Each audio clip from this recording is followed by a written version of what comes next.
Might as well introduce us. Hi, we're the production illustrators, storyboard artists, mat artists of local 800 of the, I always write this down because it's such a mouthful, the IATSE, the International Alliance of Theatrical Stage Employees, Moving Picture Technicians, Artists and Allied Crafts of USA, its territories, and Canada.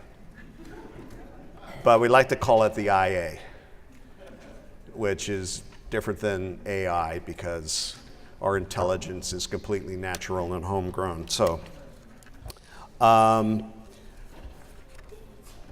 we got a little bit of a show for you first, but I'd like to start by saying the men and women that we have here on our panel today, excluding that guy, never saw him before in my life. They're all, and we are all, very good draftsmen. We draw pictures really pretty, as Donald Trump might say. But the reason why these people are the best in the field is because they know a lot about story.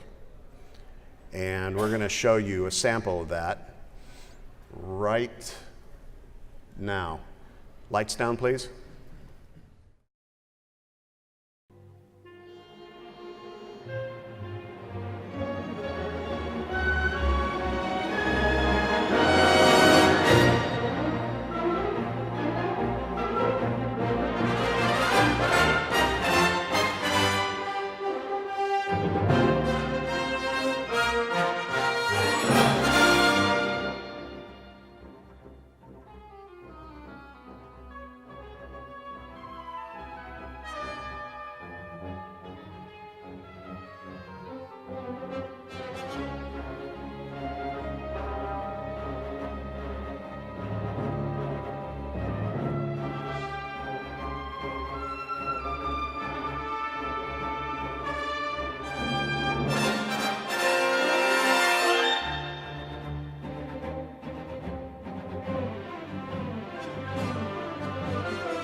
erreicht in 10 Sekunden.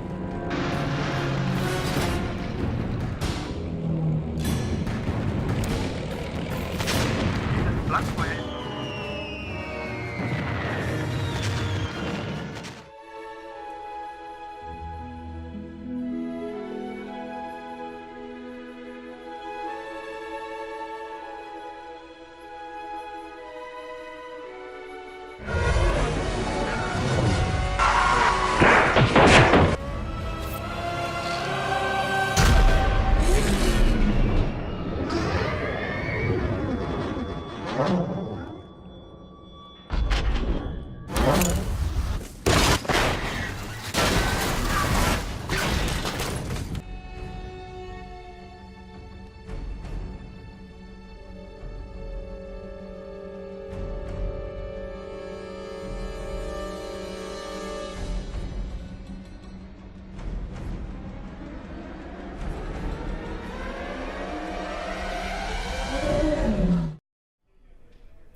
Ooh, scary kids. Lights, please.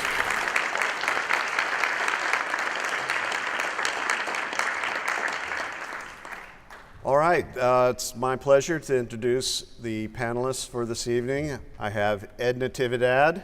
Hi.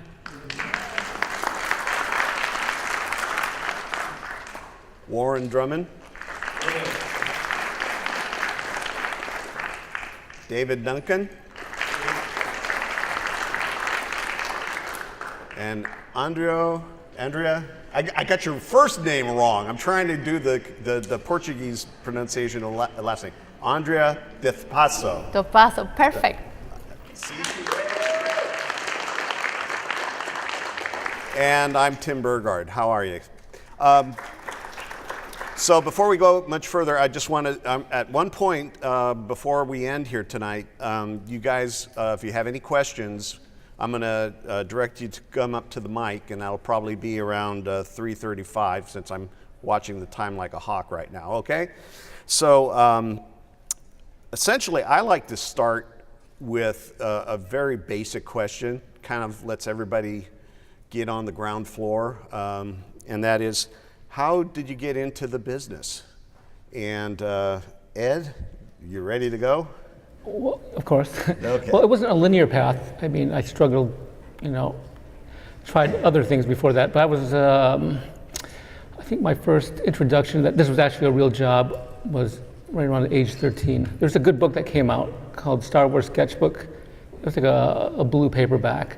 But Joe Johnston, it was a lot of his drawings. And it was the first time I was introduced to industrial design. And it showed that these films were developed beforehand. And of course, as the years passed, I thought I would be a car designer. So I went to school in Detroit.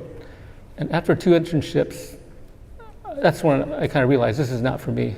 All it was a lot of taillights, rearview mirrors. But the good thing about that school I went to in Detroit, they offered internships at the car companies. And one summer they offered me an internship. General Motors had an advanced concept studio, not in Detroit, this one was in California. So actually this was kind of like almost my big break. And for 3 months I served this internship. But I think I was more interested in, being in California and seeing, just learning more about the film industry, as a designer. So, from there I think, for a couple of years I struggled, but I finally got into ILM. It was actually easier to get into ILM for me than to get in the union at the time. This was like in the early 90s. But that's pretty much the story. And from then, I've been doing this for a long time, almost 20 years, if not more. Okay, Warren? Yes, I started off as part of the Corleone crime family. And back in New York, I went to the School of Visual Arts. So after that, it was very hard. Just my main focus was I had both wanted to be a comic book artist and also wanted to be a screenwriter. And it was very hard just as far as getting into the comic book industry, because as a penciler, you have to really be totally on point as far as anatomy, perspective, and all those little details. I didn't quite have all that. But I also wanted to be a writer more than that, and I think my focus was split. And it took me 9 years, about 9 years after college, where I started to really focus more on storyboards, because I was able to combine the storytelling from comics but with the narrative from film. And then I did some samples for a friend of a friend's short film, and then that got me samples for a movie called The Drop Squad, which was executive produced by Spike Lee, and that got me to Above the Rim, which was a Tupac film, and it just went on from there. And then I did second unit work on the third Die Hard movie. So I find that when I started out, doing a short film and doing it for free did get me samples, and those build up. And then I moved out here, and then I was able to get the LA work, but I was in New York for my first part of my career, but I've been at it for now 23 years. So there you go. Okay. David? Hi. Wow, I've actually had a couple of different careers in the entertainment industry. I was cameraman director for a while, and then storyboard visual effects guy. But yeah, I started off as a artist, wannabe artist, and cinema geek when I was a kid. And I grew up in Oklahoma, which, to borrow a quote, is if there's a bright center to the universe, it's on the planet it's furthest from. So there wasn't anybody to go talk to about film, and so I thought I wanted to be an architect. And so I worked as a draftsman at an architectural firm all through high school, and then took a couple of gap years and worked as an illustrator, and then decided I wanted to go back to film school. Got out of, the film school was not narrative oriented, and it was in the Midwest, again, on that planet, that same planet. But learned a lot about documentary filmmaking and thinking on my feet. And so eventually when I got out, I moved to Denver, where there was a production community, started working as a cameraman, and had put the whole art thing behind me, because I'd actually put myself through college as an illustrator and artist. And, but then got to Denver, camera work. A friend and I partnered up, and I combined the art and film. We had a visual effects house for a while in Denver, but then eventually I started directing more through the visual effects work. But eventually then, after directing for a couple of years, doing like unsolved mysteries stuff, older people remember that from the 90s, recreation stuff. Moved out here to LA, because it's like, oh, time to go to LA after I'd worked in the Bay Area with some of the Matt World and some of those guys up there, the Star Wars Matt people. Came down here and got kind of backed into storyboarding by accident, got in the union, and 20 some odd years later, I'm still storyboarding, but I still go off about 30% of the time and like direct Discovery Channel dinosaur shows. So I have this great career of like, sometimes I'm storyboarding Iron Man, and then other times I'll be like playing with dinosaurs, so I'm basically a professional 10-year-old. So yeah, and the whole thing I do now, I do a lot of animatics, which again kind of backed into that from storyboarding and knowing how to do visual effects and animation. And that brings in a lot of my directing experience, because I know how to construct sequences and put little sequences together. So that's basically it. It's like, what hat am I wearing today on this show? So, which is, I love working like that. Awesome. Andrea?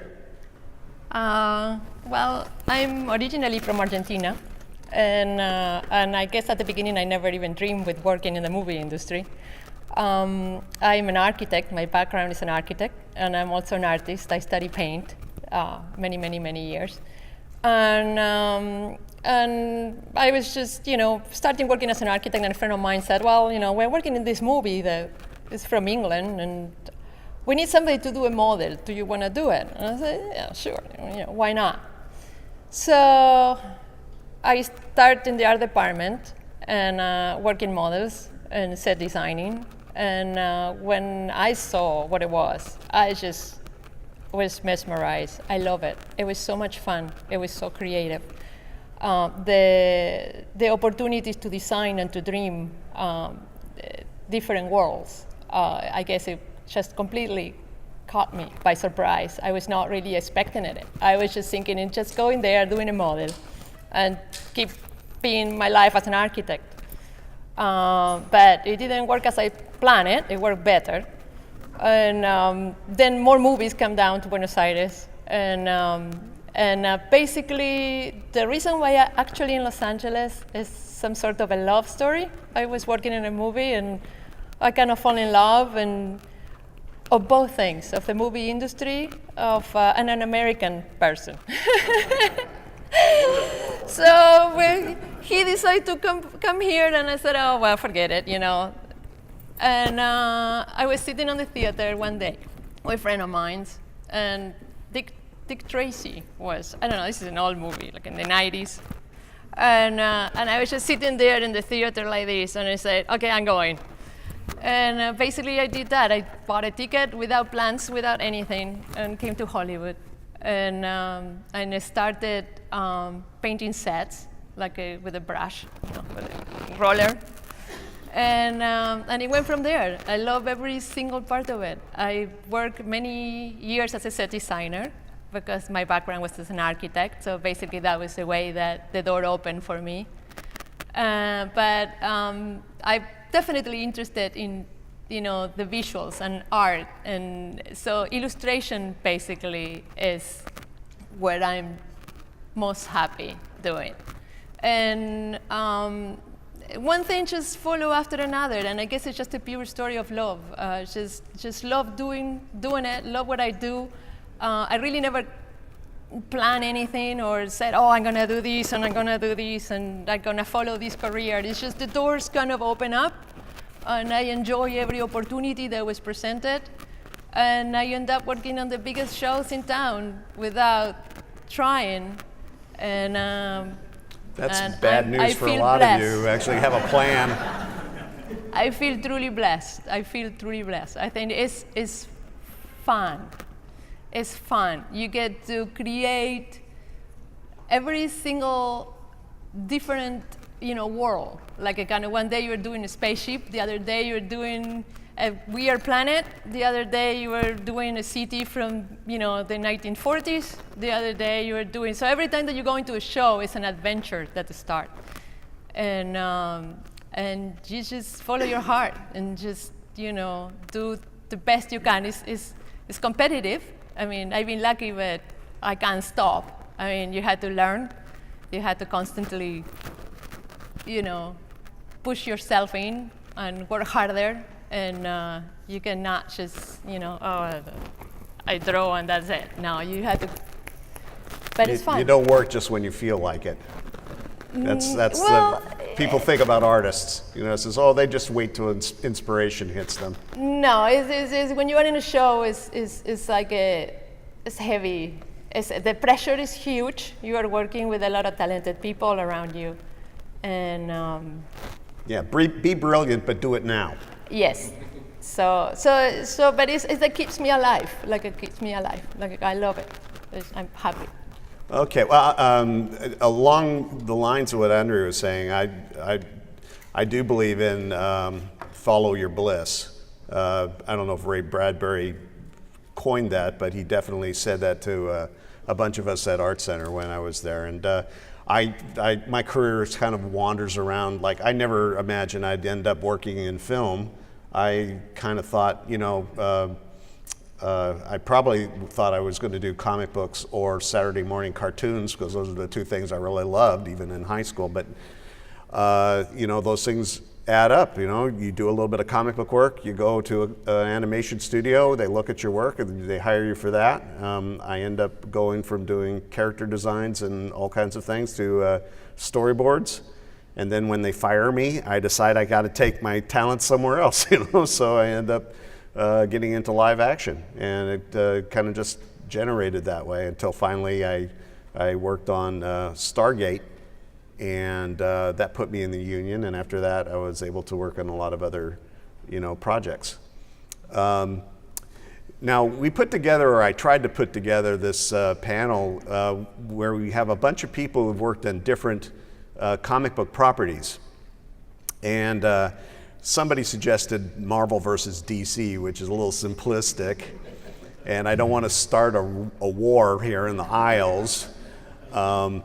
Yeah, these days the DC people probably get killed, but I would like to ask a question, because I think it is relevant to our skills, and that is, Is it different working on a comic book property as opposed to any other kind of film? And if you've worked on, say, with Marvel characters or with Marvel productions and or Warner Brothers DC productions, is there an actual difference? So Ed, you've actually worked on that and Star Wars, and you'd probably name a franchise, you probably worked on it. So, well, yeah, I think you have to be somewhat, kind of aware of what the fans want. There's always backstory to some of these characters.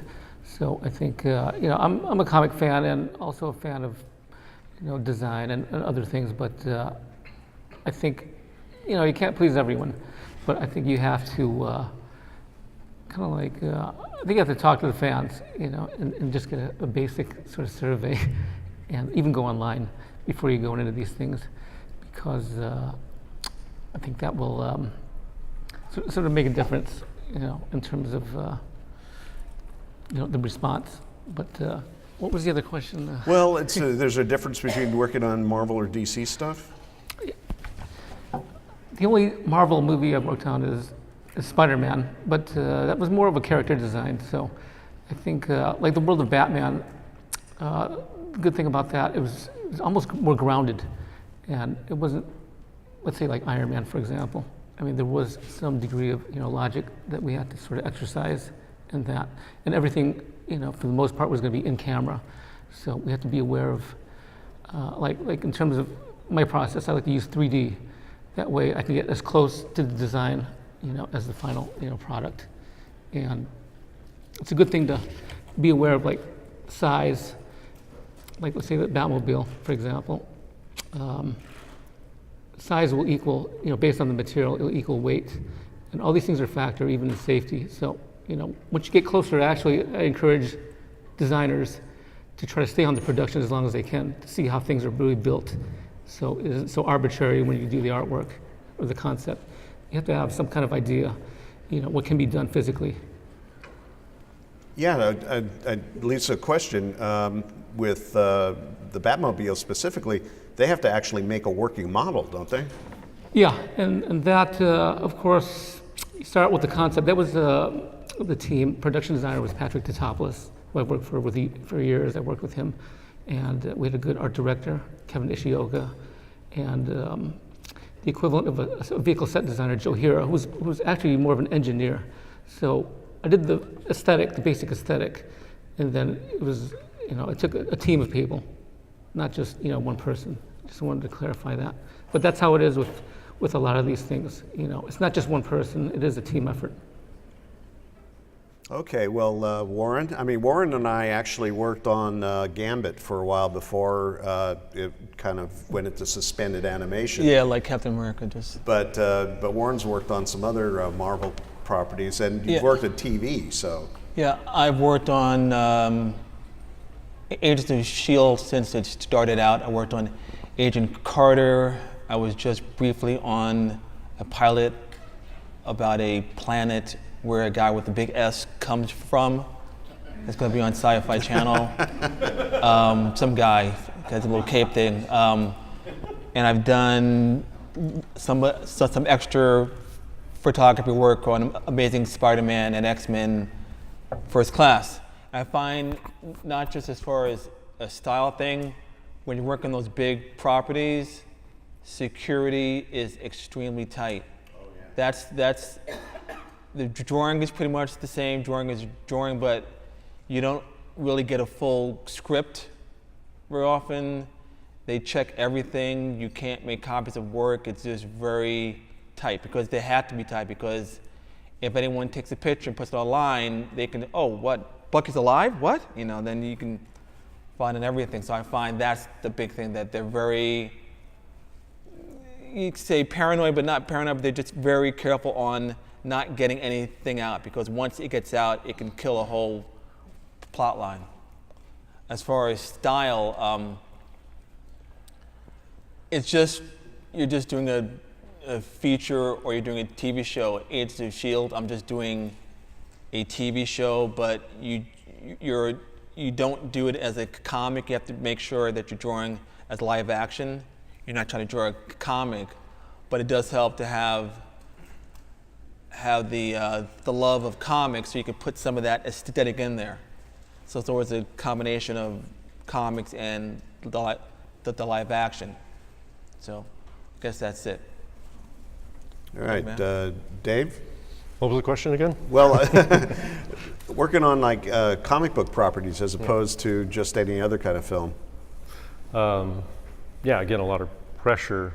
And here's the problem. I grew up more of a movie geek than a comic book person. I was more into like creepy and eerie when I loved that fine art and the Frazetta stuff and that kind of art more than I like the spandex superheroes. I had all that too, but yeah, it was more the realistic drawings of like horror and stuff like that. I love that sort of stuff, and that's kind of where I learned to draw was Frazetta and Felix Maas and those guys back in the 70s. But again, yeah, storyboarding on Marvel stuff. And my storyboarding thing is I tend to, because I come more from a camera background with art skills, I tend to like to draw frames that look like photographed frames. A lot of times, a lot of storyboards are kind of, I don't mean this badly, but like dog and pony show. It's like, ooh, that's a cool frame that sells the feel of that shot. But sometimes those frames can't be shot. And they look really cool. Well, it's a growing pull to go from a wide angle lens to a long lens, consecutive. Or something, two objects can't be placed a certain way in the frame. Yeah. With a certain lens, you can't do that. And I tend to think more through a lens when I draw, so my shots tend to look more like frame grabs or something. Not that they're that good, but I tend to place things like that and make it less like comic booky in my drawings. But it was interesting kind of getting back up to speed on Marvel and everything, because I worked on the first 3 of the Marvel Studio things, the first 2 Iron Man and Hulk, and they were still trying to figure out their deal, how it was working, and it was a lot more relaxed. I just came off Spiderman Homecoming down in Atlanta, and but that's Sony. So no, that was right. That's right. Ooh, that was, I would say that Sony's putting money into it, but they're not the ones running it. It was 90% Marvel. Yeah. Oh yeah. Right. And so it felt like, again, Jeremy Latcham and Kevin Feige and those guys were like, Duncan, what are you doing here? Well, they're not literally on your shoulder, are they? No. Well, I did run into Kevin and Jeremy, and they actually were the ones that recommended me. Oh, okay. I was like, somebody got me on this. I don't know why. But yeah, then that's it. Jeremy was like, we like your sequence design, because way better artists than me out there working in this industry. But I think we're all in agreement on that. But I'm not burning it. But yeah, so that's. I absolutely agree, by the way. So yeah, it's just a lot of different requirements working for the comic book movies and I know a lot of a lot of the comic book storyboard folk. They can contribute, I'm like, oh, what was the backstory on that guy again? I forgot. And then the other guys are like, oh, he did this and this and was married to so forth and so on. Well, it's just because you're telling the story visually doesn't mean that you get to write the script. Right.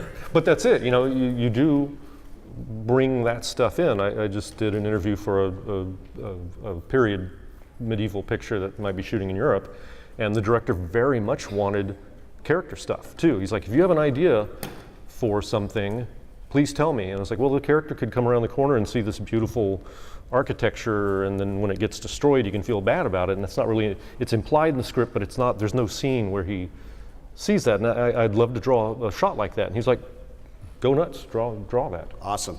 That's always a good feeling. Or just one other example is a thing called Flyboys that I did about 10 years ago about World War I pilots. I designed all the aerial sequences, and they couldn't figure out the ending.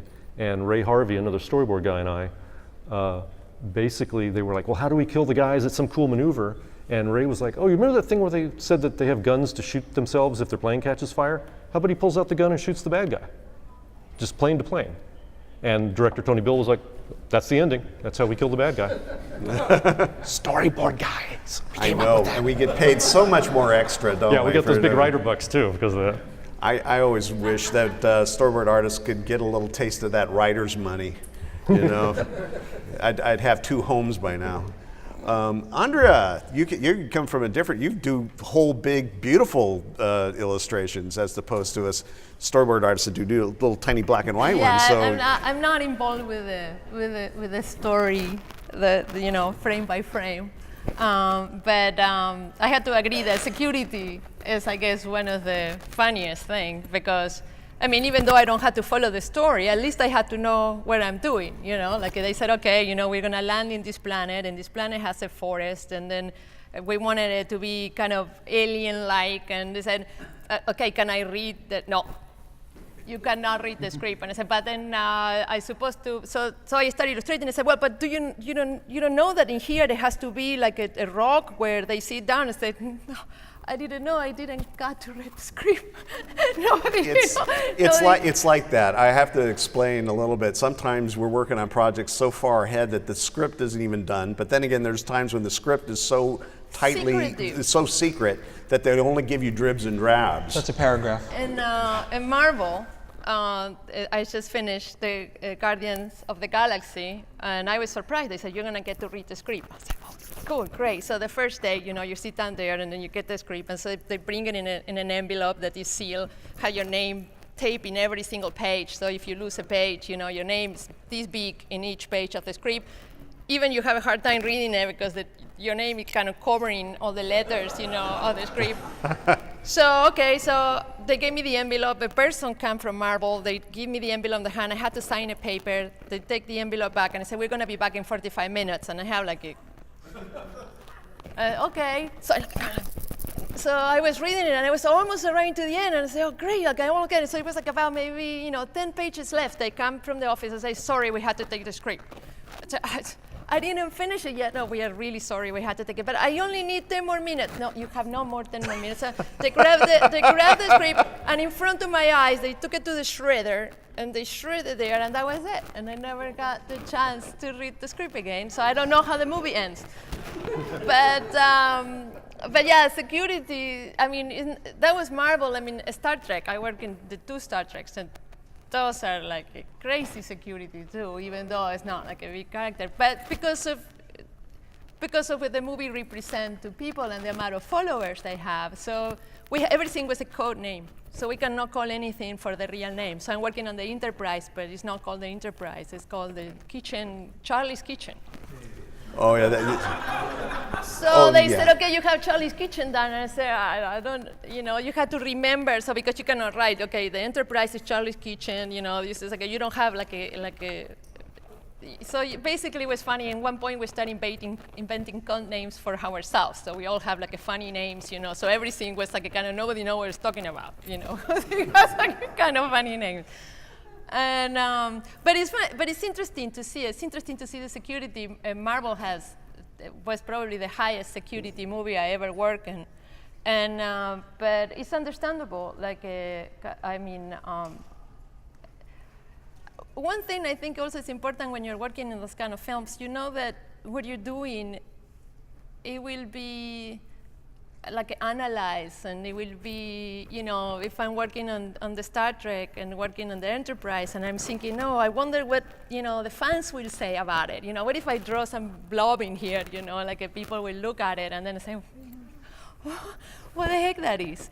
So I think when you are part of a big movie with characters that they have sequels and they have followers, you become more conscious of what you're doing and the legacy that you can leave behind, with one simple idea that you put in an illustration that suddenly, stays there, and it becomes part of the history of that, trilogy or that family of movies. Oh, yeah, so. Absolutely. Now, this is the time where if you have a question, I'd like you guys, we're going to ask the panel one more question, and while we're doing that, you guys go ahead and line up if you want to ask us some questions. Sounds like we got some people about ready. In fact, why don't we go to it right now? I just want to, before we do that, and I don't want to tell you this as you're walking out the door, running to go get a coffee or something. We've got some more panels coming up, and today, not in this room, but in room 29AB at 7 p.m., the art department of Firefly, the Joss Whedon show, is going to be having a panel. And because it's a late panel, they're going to be at the autograph table beforehand, 5:30 to 6:30, Everybody know the pavilion area out here, the sales and stuff? They're going to be at table AA4, and we will be there after this if you want to talk to us one-on-one or ask any questions that nobody else in the room is interested in. You can talk with us, and we're going to be there right after this at, what is it, AA1. That's right, AA1, we're going to be there, and Firefly is at AA4, sorry. Firefly's at AA, you can probably see each other we're probably going to stare daggers at each other from across the way. And then in this same room tomorrow at noon, the production designers are going to be here. So you're going to be able to talk to the people that hire us. Okay, so you first. Hello. Sorry, this is so weird. Okay, somebody get her a box or... No, it's okay. I'm good. I'm Okay. fine. Hello. I come from the land of network TV, which is very different than thanks, which is very different than film in terms of prep and things like that. So I have a question for storyboard artists and concept designers alike, just because I really want to understand the dialogue that takes place when you do your job. So you're not the writer, you're not the director, and you're not the production designer. So when you come in, I know it's going to be different on every project, but what is that relationship like that you have with everyone? Is it a real conversation back and forth, or a lot of the times is it, I want it to look like this, and you do it, and they're like, okay, thanks, bye. Warren could definitely answer that more than me. Just for my 2 cents, it seems to be a lot more on the practical side. It's like they have locations, they have a particular script, they want to get something done pretty quick, and you're basically trying to help them facilitate it. There isn't quite a lot of time to conceptualize all that stuff. I can tell you about TV work on Agents. On Agents, we have like a new director every week, and I don't do all the episodes. I just do the episodes where there's effects or there's certain camera work that they need, or for a certain action sequence they need to have blocked out. Like the opening for the 3rd season opener, where the guy discovers that he has powers to melt things, the metal objects. So usually come in the office, I'll have the script, they'll send me the script by email, and then the director very often has the shots they need blocked out.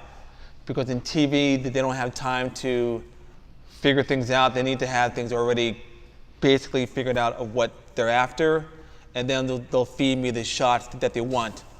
Other times, they can let me be a little bit creative as far as shots, but I can't go crazy with it. So they do need to know, they do need to have parameters, because in TV, the directors follow the writers. So the directors can't just go off and make up their own stuff. In film, directors, they run everything, but in TV, the writers are the rulers, so directors just have to facilitate what the writers have in the script, and then we facilitate what's in the director's heads. What's your timeline like in film compared to that? Pardon me? For film, what's it like? Film, there's a leeway. There's a leeway as far as the director might have things shot listed, and like John Singleton likes to shot list everything. Ron Howard does not, so they'll let you be creative, but they have time. So some directors will shot list everything, some don't, and some it's a balance. They'll have certain shots were worked out and others not. So it's a balance.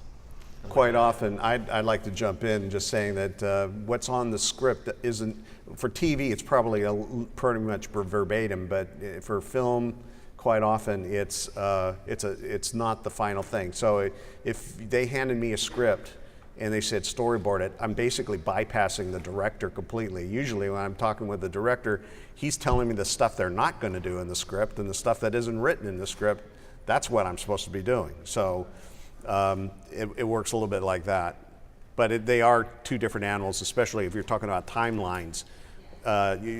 Let's say in TV you're supposed to do 2 days work in 1 day, and if you if they're not ready to actually look at your storyboards and film, you probably have a week to do stuff that they won't see for another month. But you know. That Iron Man 2 animatic, we worked on that for 4 months, that one scene. And I've done a lot of TV. I started in TV out in LA, and Space Above and Beyond, it's like a 20-year-old space show on Fox. And I storyboarded every 8 days, we got a new script, and we were making Star Wars every 8 days, 45 to 50 page scripts. And a movie, of course, will shoot a 100-page script for 2 or 3 months. But yeah, I worked on that Monaco sequence in Iron Man 2 from beginning of October until the end of January. And we just kept playing around with it. But we had the physical effects guys coming in, and we were doing like simulations as to how the cars would fall. And it was a big deal. But a sequence like that, TV, I storyboarded a scene for a director friend of mine for, I just went blank on the show in Miami with, about the spy that got kicked out. Burn Notice. Thank you. I did that Burn show Notice. too. And I did a car sequence for a director friend on that, just real quick one day. And I was like, okay, there's just some basic car stuff they're following. And he called me back. He's like, we can't shoot this. I was like, well, it's just some cars and car-to-car looking, and she hides behind something and dives in front of a truck. And he's like, we can't shoot that. And it's something I storyboarded in an evening. So yeah, and I actually like production-wise TV because it's always new. It's always if the last week's script sucked and you're like, oh, that was a terrible show. Well, guess what? You got another hour movie you're going to make next week, and another one. It's really cool. And yeah, 4 months on one sequence. I was just like. Okay, so that answer your question? Yes, thank you. Okay, next, please. Hey guys, I have a question. How do you keep your cleanse your creative palette moving from project to project? Because I know that like a lot of times you're working from project to project to project. Not So to plagiarize yourself? Yeah, like do you have like a kind of mythology, or do you just go from project, like do you find inspiration from like getting new books or taking direction? Like how do you keep yourself fresh with new ideas? You're almost asking, how do we get our next job? Yeah. Well, first, it works like this. First, you get fired from your old job. And then you go to your new one. And then, hopefully, somebody wants to hire you for the next job. I guess also will be like a kind of each art department. That's also another great thing of the movie industry. It's like a kind of each art department that it gets formed for that film. It's like a family. So where you start investigating, you have research. You know, you have conversations. You start like lots and lots and lots of pictures and books and stuff like that. And so your head suddenly gets immersed in like a kind of in a complete new subject. And that's the incredible part of the journey. That is the amazing thing, because you know, if you're working in something in a subject that you never ever knew anything about before, now you become an expert, and you can reproduce it also too. So now I'm like with a magnifying glass, you know, looking at research pictures, see how all the pieces are put together, you know, looking for inspiration. And so you start, your juices start flowing. You know, the production designer brings a lot of things to the table too, but in my end, it's a very creative process. Like people usually, will look for your creativity, what you bring to the table. You know, what is, each of us have a different personality and bring a thing to the table. And then you finish that, you go into another, you start fresh, and then another set of, you know, reference pictures and different world, and then you start absorbing. And you have to become really good at it too. You have to become really good at switching from one thing to the other. Even though you can be better at sci-fi than, you know, you can be really good at monsters and really bad at machines, you know, but still you have to be very flexible and be able to fulfill the needs of that art department, no matter what the subject is. Yeah, I think it's all about adaptation, and if all possible, never say, no, I can't do it. This is your time to learn. You take a job to learn, otherwise you're stagnant. And sometimes you gotta get out of that safety zone. So there's a lot of things where, you know, I'll just say yes and freak out, but by the end of the day, I'll definitely scramble and learn how to do it. And I think, you know, you should have that kind of, you know, sort of attitude towards it. If you're lucky, you get to work on a different genre. I heard one guy complain that he worked for months coming up with spaceship designs, and the next job he was on was doing spaceship designs. So you basically had to, everything I had in my head, now I got to come up with a whole new, you know, raft of That's more it for me. spaceships. It was just the aesthetic of like, if you're on the same things, how do you kind of separate it out? Thank you guys very much. All right. Thank you. next. Okay, one more question. We got time for one more question, sorry. Okay. But believe me, you can ask whatever you want. Come over to the autograph area and find us right after this. All right, yes. Hi, everyone. Very inspiring stuff here. What's your take on, it seems like there's been kind of like a, I don't know, like concept design is getting like really, really popular, and there's like, now there's actual like schools for concept design, whereas before it was more like artists kind of like doing stuff, and now it's like, I don't know, I kind of noticed that it's getting like really big, like you see concept artists all over. What's your take on that? I'll do really, you guys are better at this. I'd take a quick stab, and that is when we first, all this started popping, it usually was coming out of like Sid Mead and automotive and transportation design and environmental design and stuff like that. I know people who are production designers who came out of product design, come out of, interesting tiles, that kind of stuff. So, but now that everybody has seen a lot of that artwork, which is hopefully one of the things we're trying to do is put that out forward. There's a lot of people interested, and they're interested in all that stuff. And anyway, Ed, you want to go on that? Well, there's the image, and then there's the reality. Okay, not every day is going to be a Batmobile or Star Wars. You might be doing like Lois Lane's apartment. Okay, and you have a boss to answer to. A lot of these schools, there's always like a mountain and a mech robot and some guy on a horse, or a wide shot. I spent many months on doing a jail cell for Deadshot. That's real concept art. The stuff that it's not necessarily exciting, but that's part of the job. So you have to distinguish, that stuff on people's website. Are those demos, or is that actually like something for a real production? You can kind of tell, what's just done for your website, and there's no parameters. There was no boss, there was no art director there. I can kind of tell. So just distinguish. And also, you can go online, you see all these schools and all this artwork, and it all looks the same now, okay, because we're using the same tools now. If you want to get into it at this point, how do you separate yourself from these guys? Okay, so I think everyone's good. Now, how do you be different? That's the next step if you want to get into it.